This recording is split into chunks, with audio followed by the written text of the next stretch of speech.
Почитувани граѓани, продолжува да излегуваат нови загрижувачки детали за институционалните пропусти кои можеби довеле до најстрашната трагедија во поновата историја на Македонија, во која животот го загубија 59 луѓе. Објектот познат како дискотека Пулс во Кочани, каде се случи трагедијата, работел нелегално.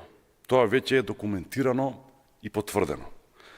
Тоа е дел од активната истрага, која треба да даде одговори, но и да утврди одговорност кај институциите чии пропусти се поочигледни. Денес отвараме нов и мощне сериозен аспект од оваа трагедија – улогата на управата за јавните приходи. Според податоците, објавени во бизнис мрежата, фирмата МММ Кафе, собственик на дискотеката Пулс, работела со блокирана сметка дури 217 дена. Евидентирана блокада, која се уште не е трната, била заведена на 16 август 2024 година.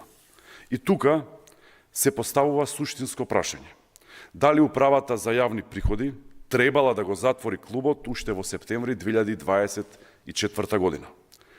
Според член 117 од Законот за стечај, ако фирма има блокирана сметка повеќе од 45 дена и не исплаќа плати и придонеси подолг период, УЈП има законска обврска да поднесе барање за отворање на стечајна постапка и да предложи мерки за обезбедување на имот.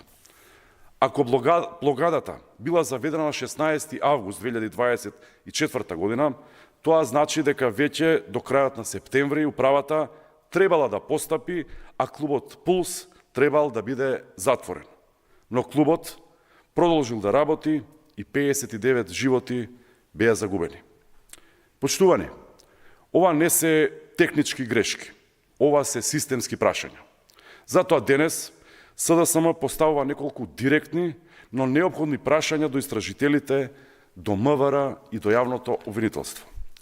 Дали е точно дека управата за јавни приходи не постапила по своја законска обврска согласно членот 117? Кој во УЈП бил надлежен да го поднесе барањето за стечај и зошто тоа не било направено? Дали некој ја стопирал постапката и ако да, зошто, со каква цел? Дали ова е уште еден случај на неажурност или станува збор за заштита на нередовности и политички врски? СДСМ не изнесува заклучоци, но СДСМ бара одговори. Трагедијата во Кочани не е последица на една грешка, туку на ланец на институционални пропусти. Секој пропуст мора да биде идентификуван. Секој виновник мора да биде повикан на одговорност. Државата мора да покаже дека законот важи за сите и дека никој, ама баш никој, не смее да биде над него. Ви благодарам.